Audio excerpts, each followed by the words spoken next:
सो अब जो मसीह यीशु में है उन पर दंड की आज्ञा नहीं, क्योंकि वे शरीर के अनुसार नहीं वरन आत्मा के अनुसार चलते हैं।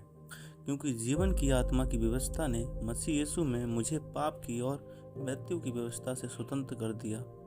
क्योंकि जो काम व्यवस्था शरीर के कारण दुर्बल होकर ना कर सकी, उसको परमेश्वर ने किया, अर्थात अपने ही पुत्र को पाप में शरीर की समानता में पाप के बलिदान होने के लिए भेजकर शरीर में पाप पर दंड की आज्ञा दी।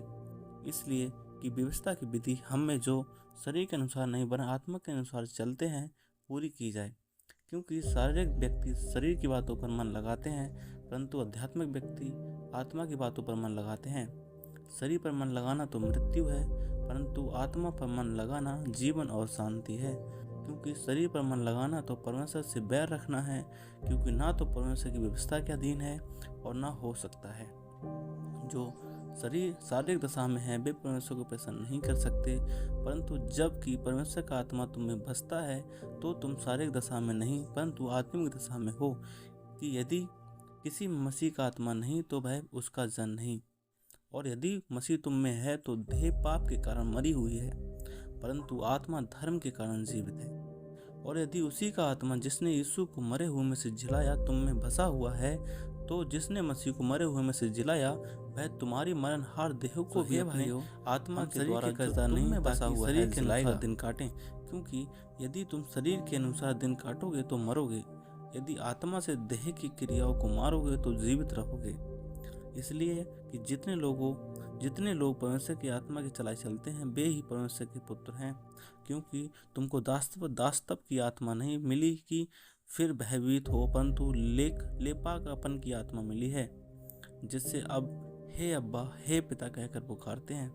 आत्मा आप ही हमारी आत्मा के साथ गवाही देता है कि हम परमेश्वर की संतान हैं, और यदि हम संतान हैं तो वारिस भी हैं, परंतु परमेश्वर के वारिस और मसीह के संगी वारिस हैं, जबकि हम उसके साथ दुख उठाएं कि उसके साथ महिमा भी पाएं। क्योंकि मैं समझता हूं कि इस समय के दुख और कलेश उस महिमा के सामने जो हम पर प्रकट होने वाली है कुछ भी नहीं। क्योंकि सृष्टि अभी आभास आशा भरी दृष्टि से परमेश्वर के पुत्र को प्रकट होने की बात जो हो रही है। क्योंकि सृष्टि अपनी इच्छा से नहीं पर अधीन करने वाले की ओर से व्यर्थता की अधीन इस आशा की गई कि सृष्टि भी आप भी विनाश के दास्तव से छुटकारा पाकर परमेश्वर की संतानों की महिमा की स्वतंत्रता प्राप्त करेगी। क्योंकि हम जानते हैं कि सारी सृष्टि अब तक मिलकर कराहती और पीड़ाओं में पड़ी रहती है, और केवल वही नहीं पर हम भी जिनके पास आत्मा का पहला फल आप ही अपने आप में कराते हैं, और लेपालक होने की अर्थात अपने देह के छुटकारे की बात से होते हैं।